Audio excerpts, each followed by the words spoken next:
AVM coaching centre Kotananduru మీ పిల్లల బంగారు భవిష్యత్తుకు భరోసా ఇచ్చే ఏకైక సంస్థ మన ఏవిఎం కోచింగ్ సెంటర్ కోటనందూరు. అతి త్వరలో న్యూ బ్యాచ్లు TET plus DSC, EAMCET, POLYCET, APRJC, Sainik, Navodaya. AVM coaching centre Kotanandur.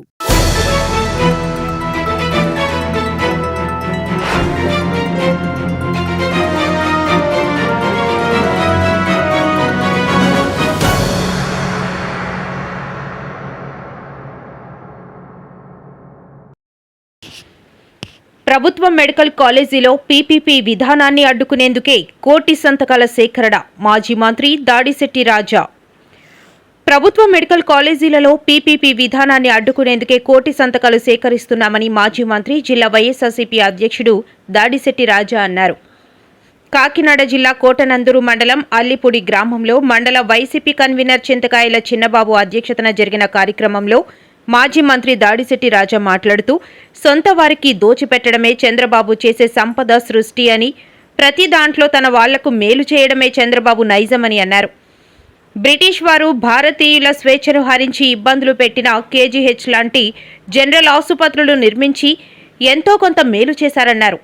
ప్రభుత్వ కళాశాలలను 500 కోట్లు వెచ్చించి నిర్మిస్తే ఎన్నో ఏళ్లు ప్రజలకు సేవలు అందించే ప్రభుత్వ వైద్య కళాశాలలను ప్రైవేటు వాళ్లకు 66 సంవత్సరాలు లీజుకిచ్చే ఉద్దేశంలో ఉన్నారని తెలియజేశారు. తాను ఎంపిక చేసిన అమరావతి రాజధాని ప్రాంతం మునిగిపోతుందని విషయాన్ని కప్పిపుచ్చేందుకే చంద్రబాబు వైజాగ్ మీద కపట ప్రేమ చూపిస్తున్నారని రాజా అన్నారు.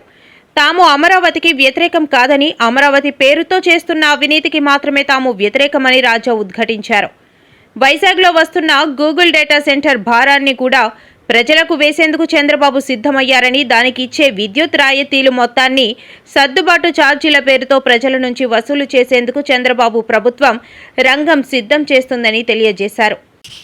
గ్రామాల్లో నీటి తీరువ ఛార్జీలు కూడా వసూలు చేసేందుకు ఇటీవల కేబినెట్లో నిర్ణయం తీసుకున్నారని అన్నారు. విద్యుత్ కొనుగోలు విషయంలో అప్పటి జగన్ ప్రభుత్వంపై దుమ్ము పోసిన చంద్రబాబు ఇప్పుడు జగన్ ప్రభుత్వం విధానాలను అవలంబిస్తున్నారని రాజా అన్నారు. జగన్ చేస్తే ఎల్లో మీడియాకి స్కాముల్లా కనబడుతుందని, అదే చంద్రబాబు చేస్తే సంస్కరణల్లా కనబడుతుందని రాజా విమర్శించారు. భోగపురం ఎయిర్పోర్ట్ నిర్మాణం ఘనత జగన్దేనని, భూసేకరణ దగ్గర నుంచి చాలా వరకు పనులు జగన్ ప్రభుత్వం హయాంలోనే జరిగిపోయాయని, అయితే తానే కట్టినట్లు చంద్రబాబు గొప్పలు చెప్పుకోవడం విడ్డూరంగా ఉందని అన్నారు. ఈ కార్యక్రమంలో MPP Lagudu Srinivas, Lalam Babji, Gorli Ramachandra Rao, vice MPP Koruprolu Ramanamma, Krishna, Vemula Rajababu, Velaga Venkatakrishnaji, సుర్లరాజు, cooption సభ్యుడు జగిటాల కోట సత్యబాబు, కోటనందూరు సర్పంచ్ గరిసింగు శివలక్ష్మి దొరబాబు, అల్లిపూడి సర్పంచ్ తరిపే నూకాలమ్మ, బండి నానిబాబు, దొడ్డి బాబ్జీ, కురందాసు రాము, ఎంపీటీసీలు, సర్పంచ్లు తదితరులు పాల్గొన్నారు. ఈ సంవత్సరం బట్టి వాళ్ళ అబ్బాయిని లోపలేసారు, అతన్ని బయటకి ఎక్కడికి తిరగనీయట్లేదు. అతను నకిలీ మద్యం తయారు చేస్తాడట. అంత గుండెలే రాష్ట్ర వ్యాప్తంగా ప్రతి 100 కిలోమీటర్లకు ఫ్యాక్టరీ పెట్టేసి తయారు చేస్తాడట అతను. మళ్ళీ IVRS కాల్ ఫోన్లు వస్తున్నాయి మనకి. యోగి రమేష్ గారు, లేకపోతే చంద్రబాబు నాయుడు టైంలో అచ్చుకోరైన వివేకానంద రెడ్డి గారిని గుర్తు చేస్తాం. మళ్ళీ IVRS కాల్ మన ఎన్నికల్లో గుర్తుందా మీకు? జగన్ వస్తే మన ఫోన్లు చెప్పేస్తాడని అందరికీ ఫోన్లు చేసి చెప్పారు. ఇప్పుడు మళ్ళీ అదే స్ట్రాటజీ. మన డేటా అంతా కలెక్ట్ చేసి వాళ్ళ దగ్గర పెట్టుకున్నారు. మన ఫోన్ నెంబర్లు అయ్యింది అందరికీ. ఇంకా ఓకదంపుడు పుకార్లు అనమాట. ఈ నకిలీ మద్యం అన్నది వైఎస్ఆర్ కాంగ్రెస్ పార్టీ వాళ్ళే చేస్తున్నారు. వైఎస్ఆర్ కాంగ్రెస్ పార్టీ వాళ్ళు ఇంట్లోంచి బయటికి రానిస్తున్నారు. ఇట మీరు ఇంట్లోంచి బయటికి రానిస్తున్నారా, లేకపోతే వాళ్ళ నాయకుడు వస్తే కనీసం చూడటానికన్నా వెళ్ళిస్తున్నారా? జగన్ గారు వస్తే మనకు మనసులో ఉన్న కోరిక కొద్దీ వెళ్దా ఉంటే ఆయన దగ్గరికి వెళ్ళిస్తున్నారా? రాష్ట్రంలో యంత్రాంగాన్ని అంతా బంధించేసి మీ గుబ్బుట్లో పెట్టేసుకుని అరాచకం చేసేస్తా మీరు ఏదైనా అంటే వైఎస్ఆర్ కాంగ్రెస్ పార్టీ ఎంతమందిని లోపలేస్తారు, రాష్ట్ర వ్యాప్తంగా ఎంతమందిని చంపేశారు, ఎంత అరాచకం చేస్తున్నారు రాష్ట్ర వ్యాప్తంగా.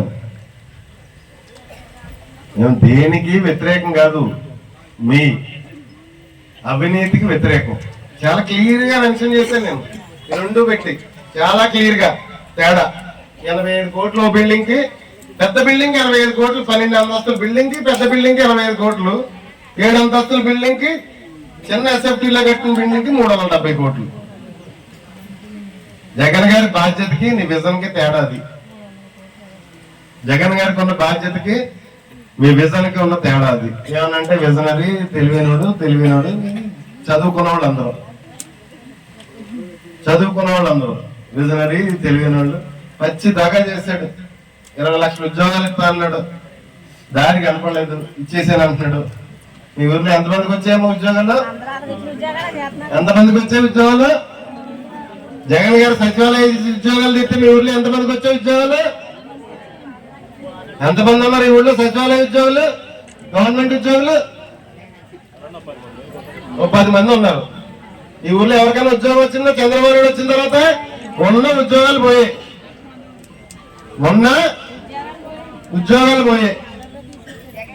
తర్వాత ఇంకో ముఖ్యమైన విషయం, మన ప్రతి గ్రామంలోని 100% సక్సెస్ అయిపోయింది నేను చెప్పట్లేదు.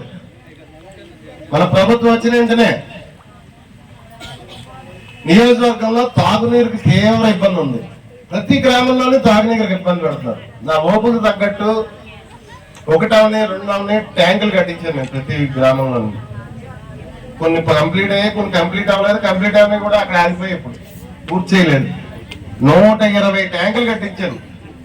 తుని తాలూకా మొత్తం మీద 120 ట్యాంకులు కట్టించాను జగన్ గారి ఆశీస్సులతో. నాకు మంచినీళ్ళు లేవు మన నియోజకవర్గానికి. ముందు మంచినీళ్ళు అవసరం. పెద్ద పెద్ద నాయకులందరూ బాగా పరిపాలించారు 40 ఏళ్ళు. మా ప్రజలకు మంచినీళ్ళు లేవు, కొంచెం సాయం చేయండి అని చెప్పి జగన్ గారిని అడిగి తెచ్చాను. 120 ట్యాంకులు కట్టించాను నేను.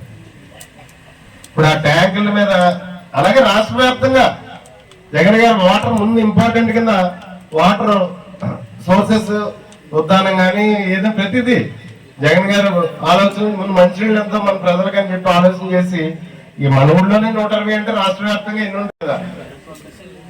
ఇలా రాకముందు కట్టిన ట్యాంకులు అన్నింటి మీద నీటి తీరు అంటే వాటర్ ట్యాక్స్ వసూలు చేద్దామని మొన్నే కేబినెట్ లో తీర్మానం చేశారు. అంటే మన ఇంట్లో కొల ఇస్తే చంద్రబాబు నాయుడు గారికి డబ్బులు కట్టాలి, మన ఇంట్లో కొల ఇస్తే చంద్రబాబు నాయుడు గారు డబ్బులు కట్టాలి. దాన్ని ఏమంటారు? విజన్ అంటారు. ఏమంటారు? సంపద సృష్టి అంటారు. దాన్ని సంపద సృష్టి అంటారు. ఆయన సంపద సృష్టి ఎలా ఉంటదంటే ఆయన వచ్చిన తర్వాత దగ్గర 19,000 కోట్లు సర్దుబాటు ఛార్జీల రూపంలో కరెంట్ ఛార్జీలు పెంచాడు. 19,000 కోట్లు జనాల దగ్గర కొట్టేసింది. దానికి ఈ రెగ్యులేటరీ అథారిటీ ఏదో ఇంత దారుణంగా దెబ్బెత్తారా జనాల దగ్గర తిడితే గవర్నమెంట్ కి చెవాట్లు పెడితే 950 కోట్లలో వెనక్కి ఇచ్చాడు. దానికి ఓ ప్రచారం 19,000 కోట్లు మన జేబు కొట్టేసి 950 కోట్లు వెనక్కిస్తే చంద్రబాబు నాయుడు వల్ల అయిందట. చంద్రబాబు నాయుడు వల్లే అయిందట. మరి మిగతా 18,000 కోట్లు ఎంత వస్తుందమ్మా? కరెంటు బిల్లు ఎంత వస్తుంది?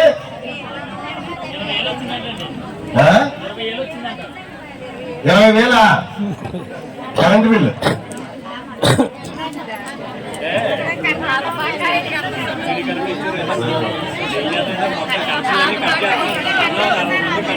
ఆ డబ్బు ఎవరికి ఇస్తాడు? చంద్రబాబు నాయుడు మనుషులకి ఇస్తాడు. ఆ డబ్బు పెట్టుకెళ్ళి చంద్రబాబు నాయుడు మనుషులకి ఇస్తాడు. నెలకు 1,500 ఇస్తాడు కంగారు ఇస్తాడు. ఎలక్షన్ అన్నాడంటే ఇస్తాడు, ఇంకా అనుమానం లేదు. బాబు షూరిటీ గ్యారంటీ అన్నాడంటే గ్యారంటీగా ఇస్తాడు.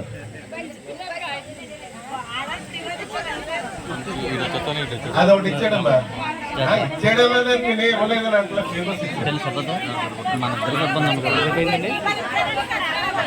కొట్టుకుని చెప్తున్నారా?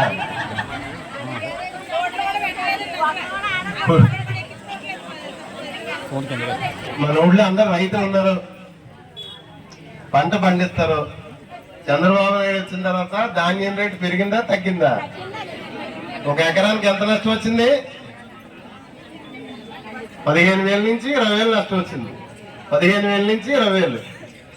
రైతు భరోసా ఏదో పథకం పేరు మొన్న 5,000 ప్లస్ 2,000 అన్నదాత సుఖీభవ 15,000 రైతుల దగ్గర కొట్టేసి ఎకరానికి అన్నదాత సుఖీభవ పేరుతో 5,000 ప్లస్ 2,000 7,000 ఇచ్చాడు. 2 సంవత్సరాలు కలిపి అతను ఎంత ఇవ్వాలి తెలుసా?